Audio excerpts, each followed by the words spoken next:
How y'all doing out there in YouTube land? This Stiletto coming at you from the Wild Wild West. Sad news today. Sad news today. It rained. It rained. This is June 5th, Sunday, June 5th. And I was supposed to go fishing today, but I called it off because it was storming this morning when I got up. So, not today. It's not going to happen today. I'll try to get out there sometime this week because I still want to get out there and do my wood crafting stuff. Or start doing it, should I say. And yes, the SC is here. It's not open yet. It's not open yet. I was going to open it out in the field today. I still may do it like that, so you guys can see what it's like, performs like straight out the box. No, and so that it hasn't been modified or sharpened or anything like that. That's the reason why I was trying to hold off on that. Even though I've been itching to open it because I just want to see it. See it and handle it because I know it's a beautiful knife. But I'm going to wait until we can get out in the field.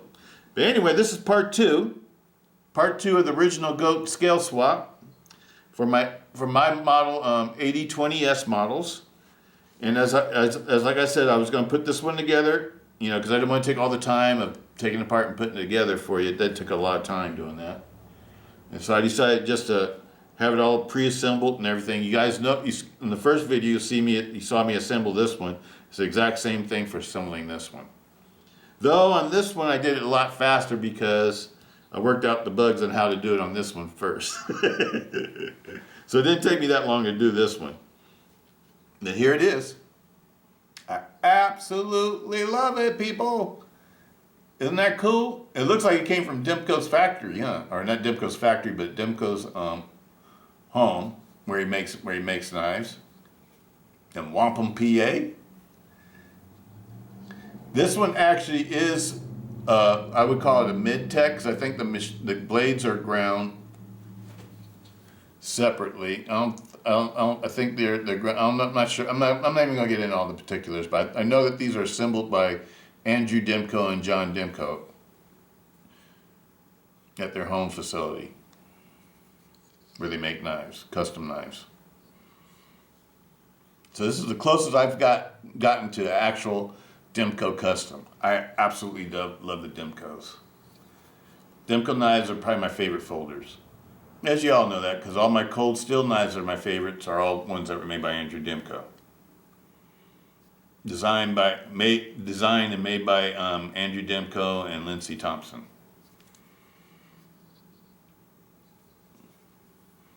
So I absolutely love the Demko knives. And me myself, the AD20S models, the ones I have, are my favorites over all the AD20 series. And that includes the AD20.5. And the reason being is that I like the way the blades are made the best. I don't really care for a hole in the blade. I don't need that. I don't need a hole in the blade. I'd rather just have a solid blade. That's my personal preference. If you're going to do something in the blade to make it easier to open or whatever, I would just prefer like a finger groove or a fuller or a blood groove. But other than that, I don't really like anything on the blade. I don't like blades I can see through. That's my personal preference. The AD20 20.5, I love it so much that I don't let that bother me. But I would prefer for it to be a blade like this. Or a blade with a fuller or a blood groove, whatever you want to call it. I absolutely love these. These I put the Lynch Northwest pocket clips on them. And I love the pivots on these the best too. I wish all the AD20 models, including the AD20.5s, all have this pivot. I noticed that the new one that I just purchased, that I have on order, that should be on its way shortly, is the new titanium Demko AD20.5. I purchased the clip model at Knife Center, and it has this type of pivot. I love that. I love that. And the reason being is that it just makes it look more like a Demko knife. Like it actually came from the Demko home facility where they make knives at in Wampum, PA. Instead of looking like it was made in Taiwan, or somewhere else. Because on the other ones, once you take off the scales or swap out the Grivery scales for something that's a little bit more high end or a lot nicer or whatever, or that you like more, you lose the labeling from the Demkos. And I like the labeling being on the pivot like that. I think that's super cool. I think that is super cool. Way better than having it on all over the blade and everything else like that. I love the labeling on the pivot. Screw that rocks to me. And I wish they were all like that. But these are absolutely beautiful. Absolutely beautiful, people. This one right here is $90 for the scales, and that goes for you get different patterns of scales, different colors of scales, but all the ceramic coated scales are $90 at Original Goat for the S models and the AD20 models. The back spacers, you also can get different back spacers, different patterns, but once they're coated, they're all $30. The pocket clip, I think, is like around $23 or something like that from Lynch Northwest. Those are the modifications done to this knife. This one, the scales, if you just want to get the scales and use the barrel spacers and not a custom back spacer, is $75 for the raw aluminum ones that are uncoated. These are uncoated scales. And same thing goes for the back spacer. It's also less expensive than the coated ones. It's $25. So this complete set is $100. The pocket clip, again, is $23, Lynch Northwest. Absolutely love these. Absolutely love these. I would have to say these are my favorite knives for folders, out of all folders. Absolutely love these.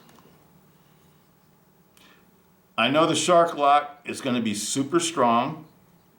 I don't know if it's stronger than not the Shark Lock, but the Atlas Lock. It's going to be super strong. I don't know if it's stronger than the Shark Lock. Haven't seen them tested or compared, put side to side, and go through the same things. But even if the Atlas Lock is stronger than this one, that's okay by me because the Atlas Lock is a mid-lock. And I can't picture how it's going to be more fun to fidget with than one that has a lock that's operated from the front of the knife. All my knives that I like to fidget with the most, the plunge locks, the compression locks, the Atlas locks, the XR locks, the Able locks, and so on and so forth, the recoil locks, they're all operated from the front of the knife. And I think that's what makes them easiest to control and easiest to operate. That's my personal opinion. I haven't had an Atlas lock yet, but I know that they're super strong because I saw Stickman do the weight hang test, the old school Andrew Demko weight hang test, and the little 3-inch knife held 726 pounds. That's an extremely large amount of weight. A deadbolt, that my Clever Girl deadbolt filled at, I think it was 598 pounds. So that's stronger than the deadbolt. And the deadbolt was a full-size knife. The Clever Girl, that's a full-size knife. It's not a little knife. Little knives, you shouldn't expect them to be as strong as the bigger knives. So that tells me right there that the Atlas lock is going to be something to be reckoned with, as far as lock strength is concerned. It's a tank. It's a strong one. It's a strong one. But if you watch the videos with Stickman and showing it and handling it, or whatever you want to call it, whenever he closes the knife, he closes it like this. He does a 2-hand close. He doesn't do you can open it with one hand, but you can't close it with one hand. And I think it's because you have to come back here and you probably don't feel as comfortable doing it way back here. That's my personal opinion. Because I know mid-locks work great for like a back lock, like the mid-back locks that are on the triads.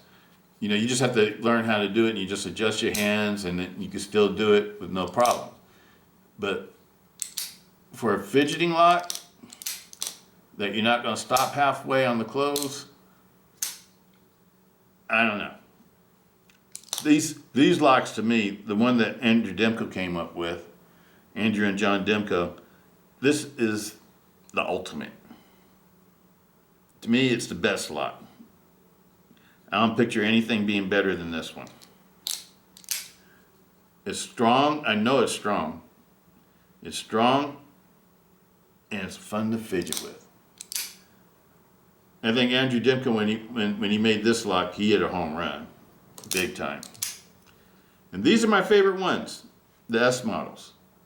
Now, I know you always see me carrying the smaller AD20 and stuff like that, but that was because I didn't really care for the big Grivery handle scales. But now I've done away with the Grivery handle scales. I got handle scales and back spacers on them that I really, really, really like. And I really, really like these blades. I've been carrying this one ever since I modded it. Ever since I modded it, I've been carrying it. Absolutely love it. I do, it is heavier in my pocket. It feels like a 6-ounce knife. It doesn't feel like a 3-ounce knife, or a 3 or 4-ounce knife. But I can feel the big, the 2-ounce difference. But I actually love this knife better because it just fits my hand better. It's more comfortable.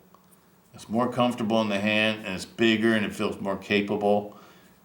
And I like the pivots. Now I like the scales and the back spacer. It feels like a very high-end knife. It doesn't feel like a cheap knife made out of cheap products or cheap materials. This feels like a very high-end knife. And if you have an S model like me, I have the 2 S models with the Grivery scales. This one I got for $200. It was originally with the blue Grivery scales. I don't know if you remember that or not. But it came without a box or anything. I bought it on eBay for $200. And as soon as I saw it, I jumped on it. This one I got on eBay for $300, and it had the gray Grivery scales, which aren't too bad. The gray Grivery scales didn't really bother me. But still, they were just Grivery scales. And I just think it just needed to have real scales. Like, when I say real scales, I mean like scales made out of better materials.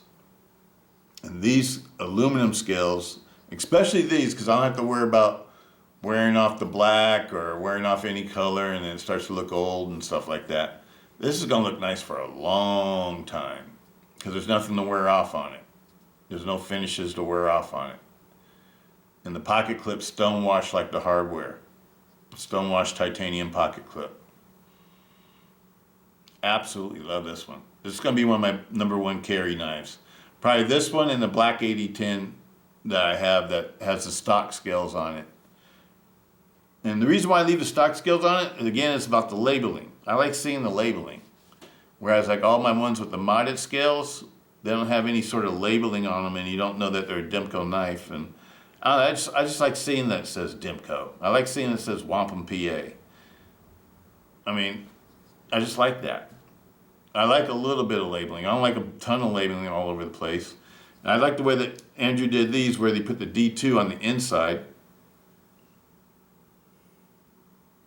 I don't know if you guys, that's going to show up for you. I'm trying to hold it still so that focus. But I like the way he did that. These are just very classy knives.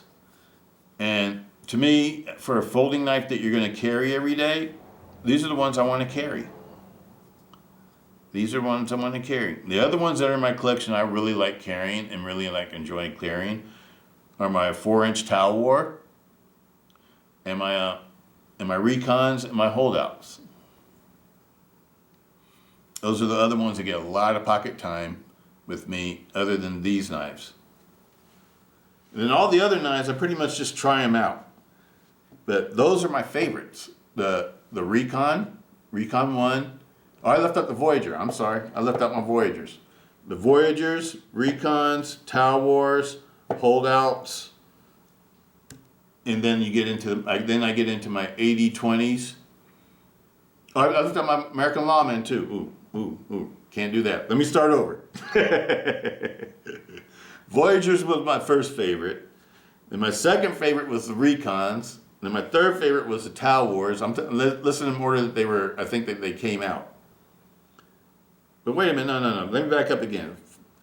Voyager's American Lawman was out before. And I don't know if it was out before the Recon, but I got them both about the same time, I think. So I'm going to say Voyager's American Lawman, Large American Lawman, and Mini American Lawman. And then the Voyagers, when I say the Voyager, I'm talking about the large and the XLs.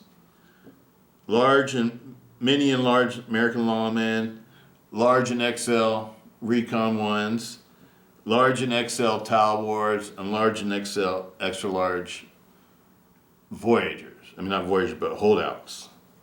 Those are my favorites. Those are my number one favorites out of all the cold steel knives that have, that I really like a lot, because they have the triad lock. But I also love my Tie-Lite 6s too, though. I've always carried the Tie-Lite 6, but it doesn't have my favorite lock on it, and I always wish it had a better lock, but it doesn't matter because I'm a stiletto person, and to me, the Tie-Lite 6 is the best made stiletto in the world. I like them better than any. And I've had a lot of Italian stilettos and stuff like that, and to me, the Tie-Lite 6, if you want a stiletto, folding stiletto, that's your best bet right now. But I also love my Benchmade 391 BK too. That's my other favorite stiletto. And the other knives I do carry a lot, or like to carry a lot, are the Benchmade 391 BK. I love my Cogents and, or should I say, Civivi plunge lock folders. Those are great. Those are great. I know a lot of people don't want to buy Chinese stuff right now, but if you're going to buy some Chinese stuff, get the Civivi plunge lock folders. Those are awesome. If you like to fidget, those are the second best fidgeters. Next to the AD20 series, the Shark Lock series. The next best one for fidgeting to me is the Civivi plunge locks. And after that, what would be my favorite? I would have to go with the Spyderco compression lock. I love the Spyderco compression lock, as long as you got the big flipper. As long as you got the big flipper, like in the Amalgam and the Sliver X. Those are my two favorite ones from Spyderco, the Amalgam and Sliver X. And I also love the Spyderco, what do you call it? Is it a ball bearing lock? Am I saying that right? Ball bearing lock? The Manix 2 XL. I like that one. I got a couple of those. And I also have the power locks from Spyderco too, but they're not the easiest operating, so they're not very fidgety, so I don't really carry them that much, but that's a nice lock too. If you're not concerned with the fidgeting factor. But it's not one that I carried it for a minute, but then I stopped carrying it because it wasn't as fun to fidget with even as a cold steel triad. So, but I do like the my Manix 2 XLs. I love my Sliver Axe. I love my Amalgam. Those are the ones I like from Spyderco the best. And any other brands? Oh, SOG. What am I doing? I'm forgetting about the XR lock. The XR lock rocks. The XR lock in the Pentagon, and was it I'm forgetting names, people. But I'll just say any XR lock, like the Kiku, any of the XR locks from SOG, they totally rock. The manual XR locks with the flippers. Those are awesome knives too. And that's about it. And the CJRB recoil locks. I like those too. The CJRB recoil locks. Those are nice locks. Now with the CRKTs, I love the deadbolt. But the deadbolt has an issue that they need to figure out and get correct before I want to call it like one of my favorites. And that's because the pivots on mine always come loose. If you fidget with them too much, the pivots come loose. And I think they need to figure that out. I don't know if they can make a D-shaped pivot or something that doesn't turn when you open and close the knife a lot.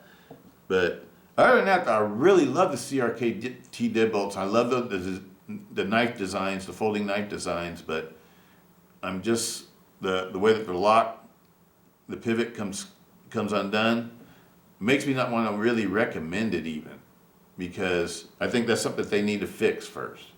But the deadbolt's awesome.